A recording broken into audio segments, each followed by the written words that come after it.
Hey Chem 30s, you got the Z-Dog and Wally G, and here we are here today to show you the activity series. We are comparing some oxidizing and reducing agents, and what we want to do is create a strength table of oxidizing and reducing agents. So what we have today are 4 oxidizing agents. These are metal cations. Oxidizing agents want to lose or donate their electrons. We have copper 2 positive ions, we have zinc ions, we have lead ions, we have silver ions. In addition, we also have the paired reducing agents for these oxidizing agents. Reducing agents are metal atoms that want to lose their electrons. So we have copper ions, zinc atoms, we have lead atoms, these electrodes, we have silver atoms, a silver electrode. To prepare for this demonstration, I've taken sandpaper and have removed the oxide layer from each of these reducing agents, since they readily undergo oxidation, which is corrosion. What we're doing today is placing these electrodes, the reducing agents, into the oxidizing agent, the metal cations, and we're looking for chemical change, specifically a color change. So if we take the copper atoms, this copper electrode, and place it into the copper ions, I'm going to wait just a few seconds, the same amount of time for every demonstration, take it out, and we're looking for a color change. And here you can see the electrode is wet, however there is no color change. Between each test, I clean off my electrode, and my amazing assistant over here is going to fill in our data table, where a check mark will indicate a spontaneous chemical reaction, and an X mark, and an X will indicate no reaction, a non-spontaneous reaction. So copper atoms with copper ions form no spontaneous reaction. All right, and our next test, we're going to take copper atoms and place them in the zinc ions.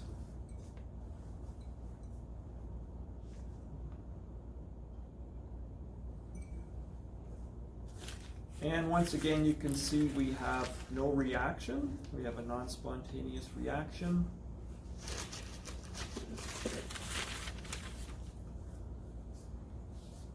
Next, we have copper with lead ions.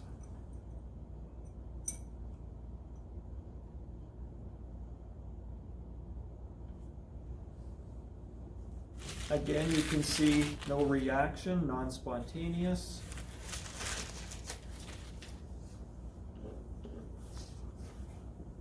Finally, copper with silver ions. Whoa! Immediately you can see a dark gray-black precipitate form. Definitely a spontaneous reaction.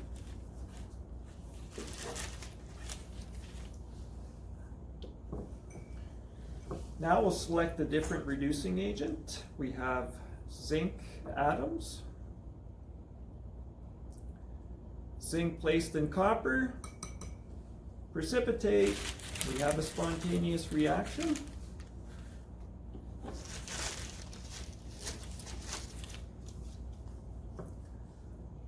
Zinc placed in zinc, no reaction.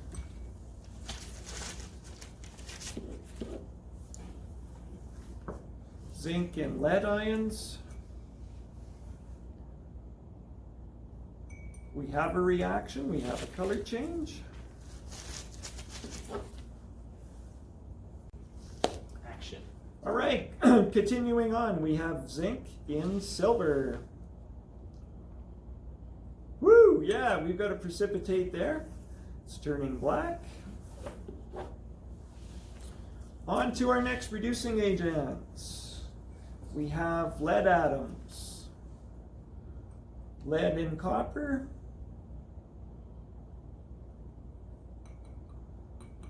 We have a color change, a precipitate forming.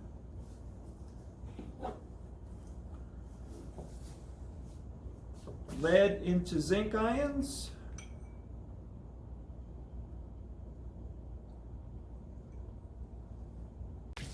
So here we have lead atoms in zinc. The strip gets wet, however we have no reaction.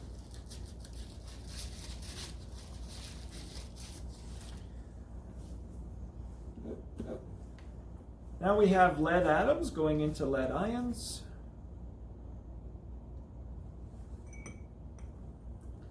Again, no reaction. You can see that no atoms are reacting with their respective ions. Finally, we have lead in silver ions. And we have an immediate spontaneous reaction. We've got a color change there.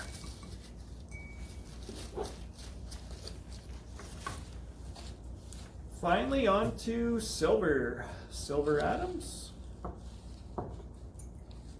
Silver and copper.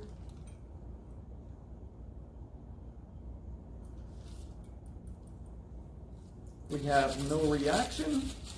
Note the size of our silver electrode is really quite small because silver is a precious metal. Silver into zinc.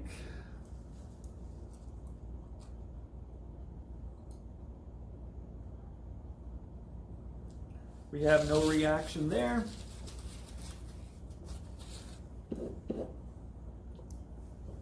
Silver into lead ions. Again, no reaction. And finally, silver atoms into silver ions. There's no reaction. So this concludes our tests of 4 oxidizing agents and their respective reducing agents. That's metal ions with their metal atoms.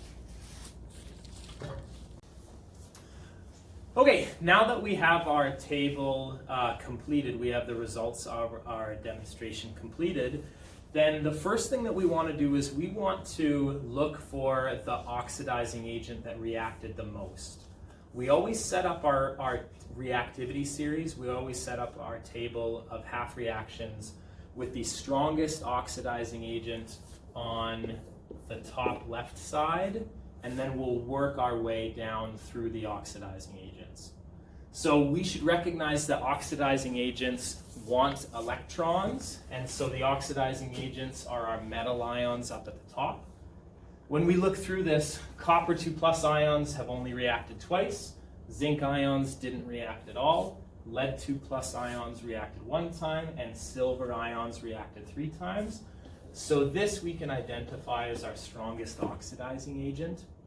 So what I'm going to do is I'm going to write a reduction half reaction using my strongest oxidizing agent. Silver ions will gain an electron and turn into silver metal. So that's my strongest oxidizing agent, and we're going to write our next strongest oxidizing agent below it as a reduction half reaction. So we're done silver. The next strongest oxidizing agent is copper. So we can write down copper. Whoops. Sorry. We can write down copper 2+, reacting with 2 electrons to give copper solid. The next strongest oxidizing agent is going to be lead that reacted 1 time. Lead 2+ ions giving lead metal. And finally, we have our weakest oxidizing agent, zinc ions, which didn't react at all.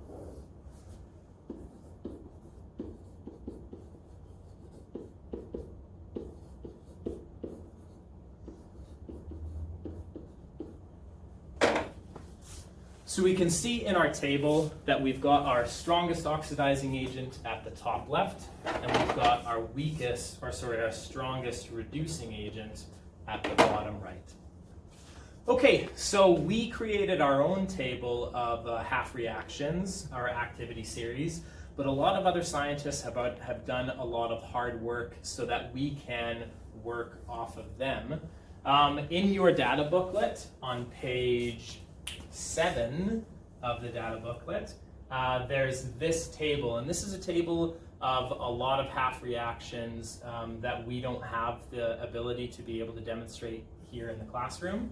As you can see, there are our 4 half reactions on the table already, and it's the exact same thing that we were able to reproduce. We've got silver being our strongest oxidizing agent, then copper 2+ ions, then lead ions, then zinc ions, with the zinc metal atoms being the strongest reducing agent.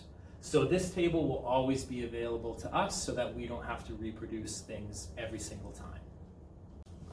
So we've got an example here, and we're going to use our data booklet to be able to figure out whether or not this particular reaction is spontaneous. We've got a reaction of copper 2+ ions, and we've got a reaction of lead atoms, lead metal atoms.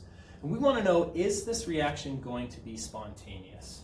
Well, when we look at our data booklet, at our table of half reactions, I see that copper 2+ ions, this oxidizing agent, is higher up in the table than our reducing agent, our lead metallic atoms. And usually when we have, not usually, all the time, when we have a reaction where the oxidizing agent is higher than the reducing agent, this is a reaction that we call downhill. And downhill reactions will always be spontaneous. So when we have the reaction of copper 2+ ions and lead ions, we can say that this reaction will be spontaneous.